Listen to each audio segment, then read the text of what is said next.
Morning, everybody. Today we're going to be in Unit 1, Week 3. We're going to be working, first you'll watch the What are Isotopes, then you have the Pear Deck, and if we have some time at the end, we're going to get started on the Isotope Practice. It's like a fill-in worksheet for practice. On the Isotope Pear Decks, you're going to choose which is your class. So if you're in period 2, 3, 4, 5, or 6, you'll select that, and that will bring you to the Pear Deck to log on. This is just the Google Slides version of the Pear Deck, so looking at isotopes. So we're going to look at how do you classify an atom, and how does the combination of subatomic particles affect the mass and the charge of an atom. And then lastly, what is an isotope? What are isotopes?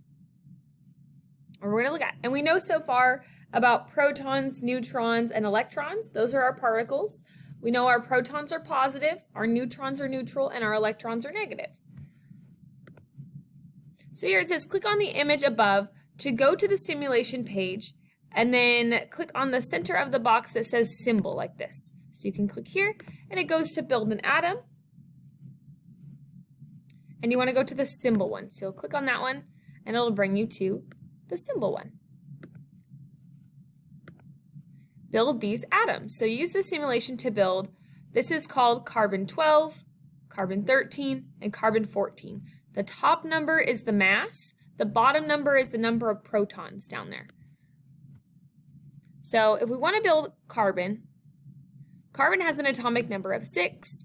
So you're going to have 1, 2, 3, 4, 5, and 6. But this carbon's not yet balanced. This is an ion. It's positive 6. And we want it to be neutral since it's like a neutral atom. So we have 6. We want to have 6 electrons to balance that out with our charges then.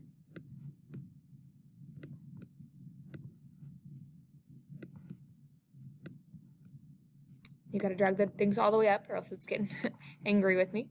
Okay, so now we have a neutral atom. We have 6 protons and 6 electrons.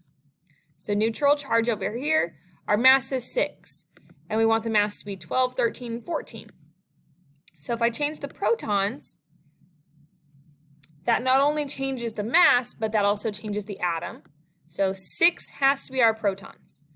If I add an electron, that just makes it negative. We don't want it to be negative. So we're going to add neutrons. Okay, we have a mass of 7, 8, 9, 10, 11, and 12. So there's carbon 12.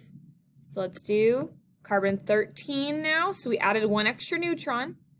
And carbon 14 is 2 extra neutrons.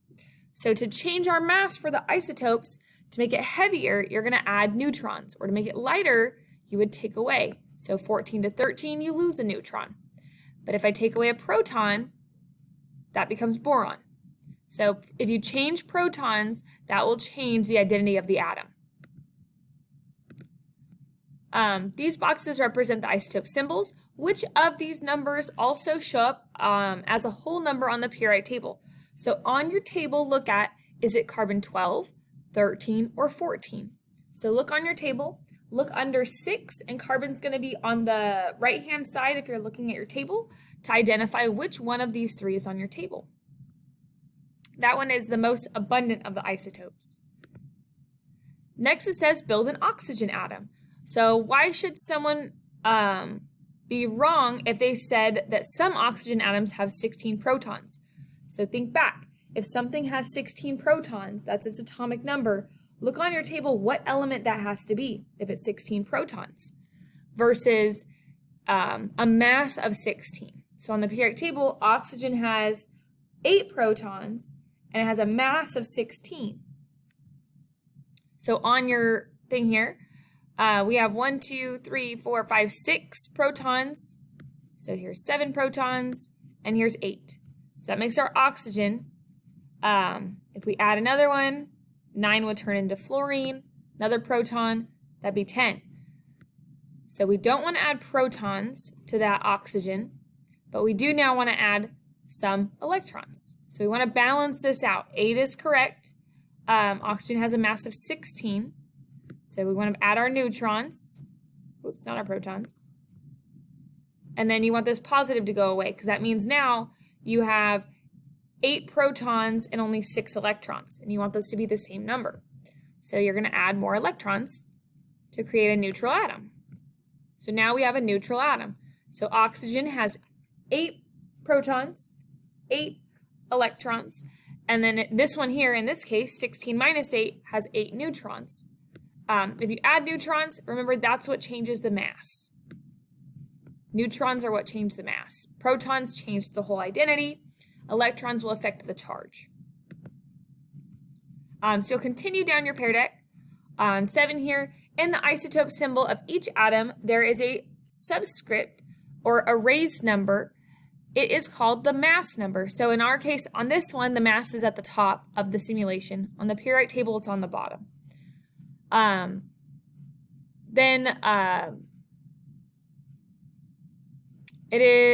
mass is not the average mass. This number is also used to name the atom. So if you see it written as carbon 12 or carbon 14, the second number is the mass, just because those are isotopes. So isotopes are, this one here would be oxygen 18. Then think about what determines the mass. There's 2 subatomic particles that determine mass. Is it protons and neutrons, protons and electrons, all 3? Which 2 determine the mass? Why is this isotope, oxygen 18, heavier than the average oxygen atom described on the periodic table? So look at oxygen 18 compared to oxygen 16 on the periodic table. What is different between those 2 isotopes? Protons, neutrons, or electrons? What is different between oxygen 18 and oxygen 16? What would the isotope symbol for this atom look like? So count the protons to determine the atom, and then count all of them in the middle to determine the whole mass. So the electrons on the outside are not really needed in this case. No charge. So give me the name, dash, and the mass.